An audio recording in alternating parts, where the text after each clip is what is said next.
Assalamu alaikum urmatlı el jurt. Саламатсыздарбы? Шашылыш билдирүү. Шашылыш кулактандыруу. Россияга барып иштейт элем, айлык акысы жакшы болсо, зор болот эле дегендер болсо, анда ушул видеону сөзсүз түрдө аягына чейин көрүңүздөр. Бул видеону, бул маалыматты башка тууган урук, тааныш, билиш жамааттарга бөлүшүп коюңуздар. Россияда сиздер үчүн сонун жумуш чыгып атат. Россия Федерациясында Ювис деген курулуш компаниясы бар экен.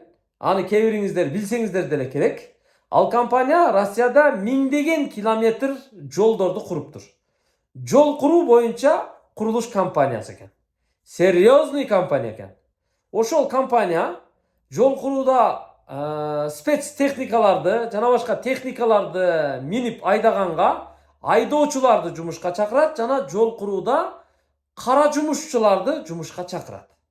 Айлык акысы сонун экен. Кара жумуш кылгандар минимум 130 000 рубльдан баштап алат экен. Ал эми айдоочулук кылгандар болсо минимум 150 000 рубльдан баштап айлык акы алат экен. Кандай гана сонун айлык акы? Кээ бирлер ойлошу мүмкүн эми бул кантип эле 150 000 рубль берип коет, төлөп коет деши мүмкүн. Бирок туугандар, муну сиздер ошол жерде Ювис компаниясынын азыр жол курууда Россиянын кайсы бир жеринде компанияга ишке кирип, айдоочулук кылып, экскаватор айдайбы, кайсы бир спецтехниканы айдайт экен. Бакыт деген бир агабыз бар экен, кыргызстандык. Ошол Бакыт агабыз кайдан жайдан ошол компанияга барып ишке кирип калып, бүгүнкү күндө сонун айлык алып атыптыр. Мен аны менен видео вызов аркылуу дагы сүйлөштүм. Именно ошо техника минип айдап аткан учурунда сүйлөшүп калдык. Айлык акы сонун дейт. Жатаканасы бар экен. 3 маал тамак аш берет экен. Тим эле сонун дейт. Анан Бакыт агабыз айтат, биз компаниянын жетекчиси менен жакшы болуп калдык мамилебиз. Негедир кыргыздар ал кишиге жагып калды. Эми кыргызстандыктарды жумушка чакырсак, ал дагы биздин мекендештерди кабыл алды дейт. Анан ошо Кыргызстандан көбүрөөк жумушчуларды чакырбайлыбы десек макул болуп дейт. Биз менен болгон мамилеси аябай жакшы болуп калды дейт. Эми туугандар, жумушка кантип барып кирип иштесе болот? Эң жакшы жери бүгүн ишемби күнү кечинде ошол Ювис компаниясынын жетекчиси, директору болот экен, генеральный директору Андрей Николаевич өзү Бишкекке учуп келет экен. Ишемби күнү кечинде келип, мейманканага жайгашып, анан жекшемби күнү эрте менен түшкө чейин саат 11:00-дө Бишкектеги Достук мейманканасынын чоң залында жумушка барып иштейт элем дегендер менен расмий жолугушуу өткөрөт экен. Ошол жерде беседа болот экен туугандар. Сиздер ошол жолугушууга сөзсүз түрдө кечикпей келип катышыңыздар дагы Андрей Николаевич менен, генеральный директор менен таанышыңыздар. Болгон суроолордуңуздарды бериңиздер. Андрей Николаевич, бул компания кандай компания? Канча жылдан бери иштейсиздер? Россия территориясында канча километр жол курдуңуздар? Репутацияңыздар кандай? Айлык акы минимум канчадан башталат? Жатакана кандай болот? Табелдер кандай түзүлөт? Жумуш графиги кандай? Эс алуу күндөрү кандай? Жооп суроо түрлөрү кандай? Отпускной алсак болобу, болбойбу? Канча убакытка келишим түзүлөт? Дагы кандай шарттары бар деген суроолорду берип, бүт өз суроолоруңуздарга ал кишиден жооп алсаңыздар болот. Ошо Россиядан жумушчуларды чакыруу, жумушка барып орношом дегендер менен жолугушуу үчүн Россиядан атайын Бишкекке учуп келип атат экен. Сиздер менен жолугушууга. Ошол жерде болгон суроолоруңуздарды берип, жоопторду алып калыңыздар.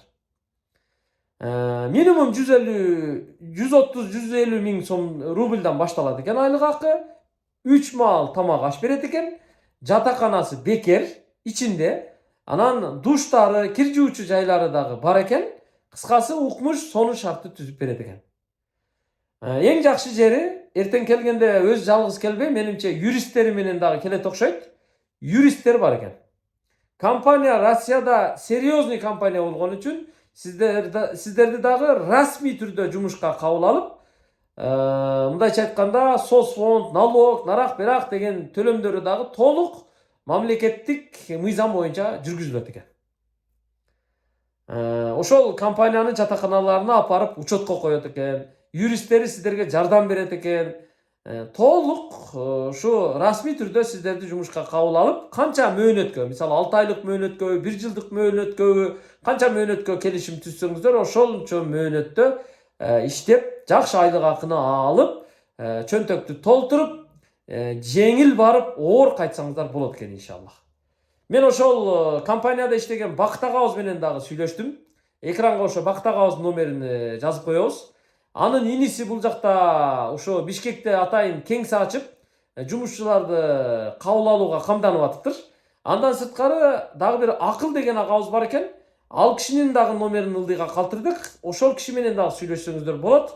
Ал Акыл агабыз ошо Россияда иштеп атыптыр.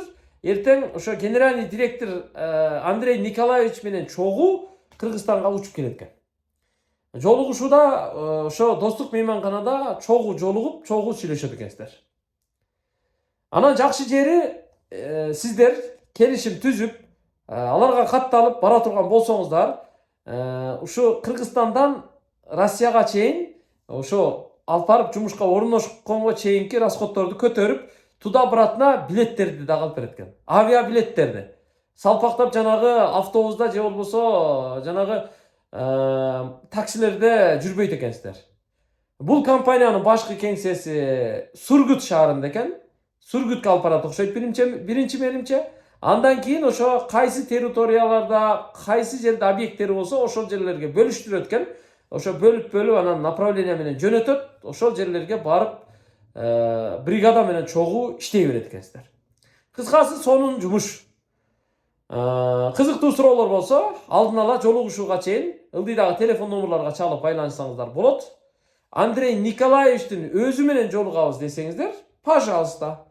Жекшемби күнү эртең менен саат 10-до Бишкектеги мурдагы Правда, азыркы Ибраимов көчөсүндөгү Бишкектеги жанагы Имам Саракси мечитинин күн батыш жагындагы достук мейманканасына келиңиздер. Ошол жерге саат 10-дон кечикпей келип залда отуруп калыңыздар. Андрей Николаевич өзү саат 11-де чогулушка кирет экен. Кирип анан сиздер менен саламдашып, анан өзүн тааныштырып, компания тууралуу маалымат берип, анан сиздердин кызыктуу суроолоруңуздарга жооп берет экен. Кыскасы ошондой. Тиги Бактак Агыз дагы аябай сүйүнүп атат. Өзүбүздүн кыргыздарыбызды бүт жумушка орноштуруп алат экенбиз. Булар менен мамилени жакшы кыла берели, Кудай кааласа. Компаниянын основной жумушчу тобун биз кыргыздар колго алып алабыз, иншаллах деп жакшы ниет кылып турат. Кааласаңыздар ал киши менен түз сүйлөшсөңүздөр да болот. Кыскасы бул шанс, бул мүмкүнчүлүк, колдон чыгарбаңыздар. Жумуш издеп аткандар жумушка орношуп, ишти кылыңыздар. Ассаламу алейкум. Строительная компания «Ювис» уже более 20 лет занимается строительством качественных и безопасных дорог. Масштабы компании огромны. Участки и обособленные подразделения расположены в ХМАО и Янао в радиусе 1500 километров от Сургута. Мы гордимся автопарком, который оснащен новейшей дорожно-строительной техникой, позволяющей выполнять работы даже в самых суровых климатических условиях северной зоны.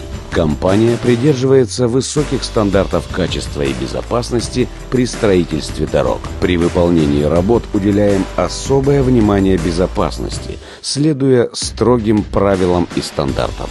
Команда профессионалов компании имеет богатый опыт и знания в области дорожного строительства, качественный ремонт техники в удобных условиях, составляющих наличие более 10 полноценных масштабных ремонтных мастерских, способных вместить до 30 единиц техники. Это позволяет компании обеспечить своевременное обслуживание и ремонт техники, что является гарантией бесперебойной работы на строительных площадках. Самым основным главным ресурсом компании «Ювис» являются люди, профессионалы своего дела. Руководство компании всегда придает особое внимание качеству работы и профессиональной подготовке своих сотрудников. Отделения Ювис оснащены комфортными условиями для проживания, питания и жизни. Благодаря профессионализму своих сотрудников и комфортным условиям работы компания Ювис заслужила доверие заказчиков и своих сотрудников.